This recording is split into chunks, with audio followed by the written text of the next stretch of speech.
Skyhawk Sports Network here with head women's basketball coach Orlando Griego following his team's 76-64 loss to Western Colorado in our home finale. Coach, I know a lot of emotions with this being senior night. If we just get your initial thoughts on that ball game and tonight in general. Yeah, very proud of our seniors. They really stuck with us throughout the year. Obviously, a very emotional night. Unfortunately, we just weren't able to pull a win together. I firmly believe that Western is a really, really good basketball team. Just looking at the teams that we have, I think they play the best team basketball, and they're hard to stop. So they're very physical. They share the ball really well, and they're really, really good. Coach Erickson goes for 15 in the first half, but then Coleman gets 22 in the second half. Just, how tough was it to defend both of them tonight? Yeah, it's really tough. I mean, that's the thing is, you put emphasis on one player and then the other player steps up, and that's what makes them really good, and that's why they're a really good basketball team. And, credit to our girls of stopping one player, but then the other player goes off. And, that's also a credit to those players of rising to the occasion and going off and making shots when they counted. Coach, it seems like every player that they put on the floor is one of those types, or at least 4 women on the floor at all times are those type that can play either 1 through 4. Mm-hmm. How tough is that when they got the length at every position and the athleticism? Yeah, it was very tough. We were trying to be very selective on who we would switch off of, and for our defensive matchups, obviously we don't have the tallest lineup. But we also knew that they were going to screen and then either go down to the post or set a back screen and get somebody down to the post. And so it is difficult when you're playing against size and athleticism and aggressiveness. I mean, they were very aggressive as well. And so, they're a good basketball team. Seemed like every time you guys would get a big bucket or hit a 3 and the crowd would come to life, then Coleman would hit another 3 too. Just how deflating are those, 10, 15 seconds later? Very deflating, yeah. I mean, as we get momentum and we start to really gain some confidence, she was found wide open or, a challenge shot and it was going down. And, we could have done a better job of putting her in positions out, I think she hit 3 of the 4 shots in the same place. And so we needed to run her off of different areas. But, she shot the ball really well.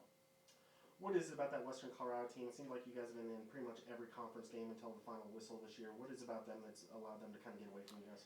Yeah, I think they're very physical. They share the ball really well. They don't really rush too many shots. We try to speed them up, and I think that's part of why we started coming back, is we wanted to speed up their point guard and see if she will make a quicker decision, and see if girls will start shooting a little bit quicker.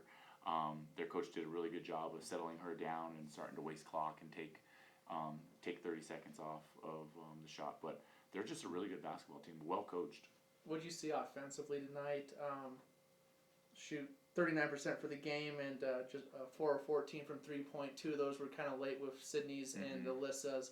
Just it seemed like offensively had a hard time putting together runs as well. We did, and the biggest thing is we kept missing bodies for screens. I don't think we matched their physical play. I thought they played very physical, and we weren't able to reciprocate that on our offensive end. And the referees were allowing us to play, and so I really wanted our girls to understand that it was going to be a physical game, and so we needed to respond and be physical ourselves, and we got to do a better job of that.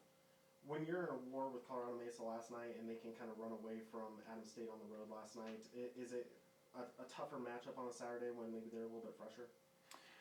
Yeah, to a point. I know Western had a pretty close game last night, but we battled, and that's just part of being in this league. We play back-to-backs. It's tough playing back-to-backs, but no excuses to that. We just got to go out there and play, and they're the better team tonight.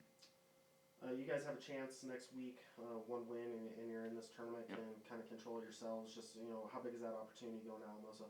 It's huge. We were really coming into these last 2 games knowing that we had to win both games, and there was a game that was dropped by another team, and so pretty much all we have to do is win to get into the tournament. And as sad as it was and as emotional as it was for our team.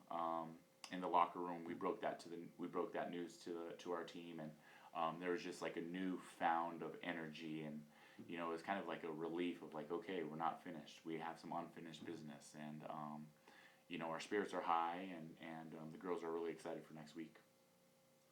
And Coach, if you could just, the impact that these three seniors have had on the program, Kayla, 4-year starter, Caitlin, 2-year starter, and Aubrey, gave us a lot of great minutes and great production throughout this season especially. Yeah, they've been huge. Kayla and Katie, they've been here the longest, and Aubrey jumped right in there, and they just really led. They continue to lead by example. They bring a lot of toughness, and that's really what we love. Coach Mack and I, we really love toughness, and their legacy is going to continue with being really tough, being able to handle just about anything, and pushing through it. And so we're very grateful for them. We're very grateful for what they've done for Fort Lewis, what they've done for the community of Durango, and we're very lucky to have them as future alumni. Thanks, Coach. Thank you.